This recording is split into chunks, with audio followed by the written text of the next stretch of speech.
Hello Highlanders, I'm Isaac, the managing editor, and today we're back at the Toyota Arena here for the Empire Strikers, but also for the Empire Striker women's team.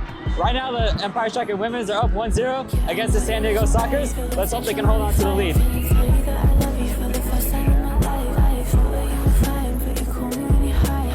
After the men's game, I was set to interview former UCR standout midfielder Leopoldo Hernandez. However, before Polo would take the field against the St. Louis Ambush, the Strikers women were preparing for their highly anticipated exhibition matchup against the Sockers women. The two women's teams were facing each other for Game 2 of the Elite Exhibition Series, and it marked the first time the Strikers women were ever taking to the field at Toyota Arena. The two-game series served as a trial run for West Coast expansion for the MASL women and existing women's indoor soccer league. If the players can impress, both Strikers women and Sockers women will be here to stay for the long run. The Sockers women won the first game of the series in Oceanside 5-1 the week prior.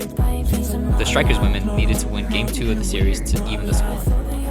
The Strikers opened the scoring in the first, but the Sockers kept pressuring the Strikers in their own half. They looked to work it up to the touchlines with their wingers and use the arena walls to put the ball in dangerous areas. Their best chance came in the second quarter when Sockers midfielder Jordan O'Brien found herself on the receiving end of a cross. O'Brien buried the scoring chance but injured herself in the process and unfortunately tearing her ACL. For a moment, the Toyota Arena, which had been electric all game, stood silent.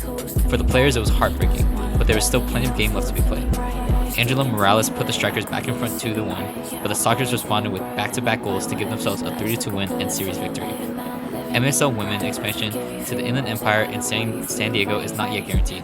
However, with a raucous crowd and players like O'Brien and many others willing to give their all and put their bodies on the line, the MSL women have no choice but to capitalize on this opportunity and expand their league westward, in my eyes. Great game from Polo Hernandez, who scored the first goal of the game, and Marco Fabian, who picked up a couple assists. I just got the chance to speak to Polo for a few minutes. Let's hear what he had to say. Congratulations on the win tonight. Just take me through the goal, your first goal during the game. Just take me through the whole moment. Yeah, I mean, something we've been working on and training for a while, playing the target, moving off of him. Got the ball in the wide channel. I played my target, Shalir. He did a good job at holding the ball, and I just shook the guy with my movement, and he was able to let me off for a shot. Fortunate to get the goal. I noticed you have a lot of great chemistry with Justin out there. You had a couple of really nice through passes to him throughout the game. What's it like playing with one of the best scorers in the MASL? Yeah, I mean, Justin's an unbelievable player. I think in my opinion, he's like probably the best player I've seen in the league so far. So in training, just trying to get chemistry, playing passes to him in training, just talking to him, knowing what kind of passes he likes, how he wants me to move. So just little stuff like that is just how we build chemistry. And obviously, I love playing with the guys. So what's it like playing with Marco out there? For me, he's one of my favorite players watching growing up. I want to ask what it's like for you to share the field with him every match day. Yeah, when I first joined the team, it was kind of surreal knowing I'm going to play with Marco, watching him while I was growing up and knowing I was going to play with him. I just wanted to, pick his brain, try to learn as much as I can from him and, just trying to enjoy, every time I'm on the field with him. So, yeah.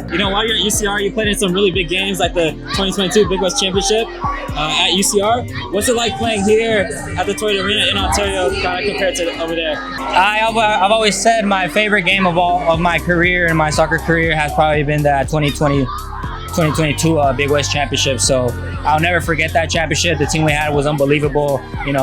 Tim, he put us in a great position, to win that season. And obviously playing here is a little different, 6v6, fast pace.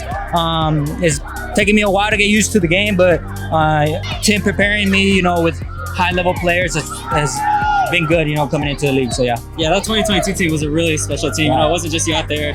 Yeah, guys like Alexander Vukovic and Badawi, I remember. Yeah, unbelievable players, man. Yeah, so I want to ask, during your time at UCR, playing for Coach Tim, what do you think is the one thing that you think playing at UCR helped prepare you for your professional career?